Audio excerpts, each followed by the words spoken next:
Hello again, class. Today I have just one question for you. Is Georgia on your mind? This is, of course, to hint that I will be talking about the great state of Georgia, which is where I and roughly 10,700,000 other people call home. A few quick facts about the state.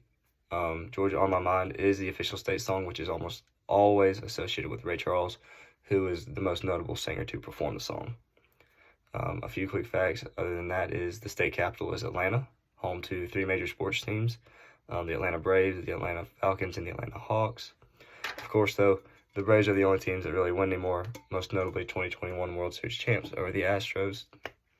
We don't like those cheaters down there in Houston. Atlanta is also home to Hartsfield-Jackson International Airport, which is officially the busiest airport in the entire country. However, it's not the largest, which is seemingly weird. One of the most notable aspects, though, of Georgia is probably the Masters Tournament, which is held in Augusta every year. And this is probably the most well-known golfing event in the entire country, if not the entire world. Now for a little history about the state. The state itself was established as the 13th original colony in 1733.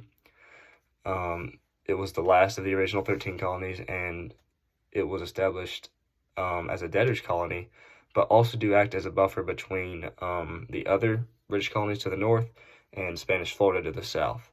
It was to be a natural kind of barrier to keep Spanish Florida away from the other British colonies.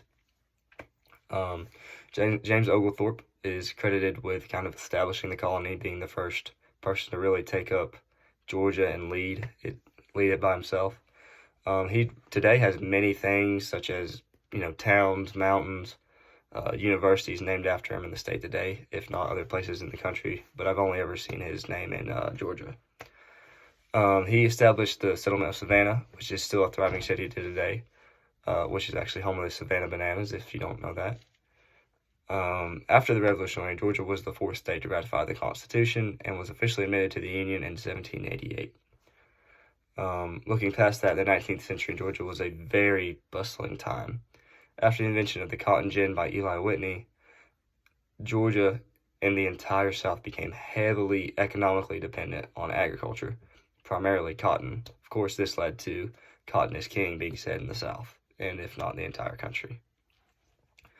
With the dependency of cotton, though, however, Georgia also relied on slaves to pick the cotton. Cotton wouldn't have been king without the slaves there to pick it, because, you can pick cotton all you want, but you won't get near as much done if you don't have a workforce there to pick the cotton. However, this was a very immoral lifestyle, and it came to blows in 1861 with the start of the Civil War. Georgia was the fifth state to secede from the Union and played a major role in the war, most notably the Atlanta Campaign and Sherman's March to the Sea. Sherman's March to the Sea was where a Union general named William Tecumseh Sherman marched from Atlanta to Savannah and basically just burned and destroyed everything in his entire path. I mean, this included farms, buildings, state buildings. I mean, basically whatever you can name, he destroyed it and burned it. Of course, this severely crippled the state for many years to come, leading into Reconstruction and everything. But looking past that, in the 20th century, Georgia was most well known for the Civil Rights Movement and Martin Luther King Jr.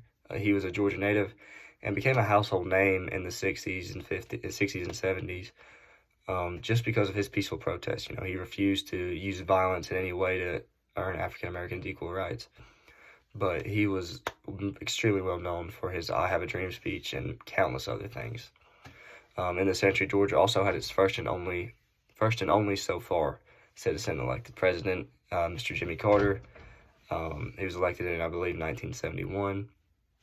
And he's still alive to this day, pushing 98 or 99.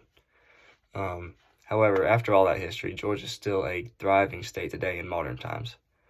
Georgia is an extremely diverse state, with the Appalachian Mountains in the very north of the state to miles of coastline in the southeast part of the state. Georgia is also home to many other things, such as Coca-Cola, the original plant. Coca-Cola was founded in Georgia, and the original plant is still in Georgia today. Georgia is also home to the back-to-back national champs, Georgia Bulldogs, in case you didn't know. In conclusion, though, I'd just like to inform you that Georgia is an extremely wonderful place to live. with a great history, a great accent, and plenty of peaches. What more could you ask for?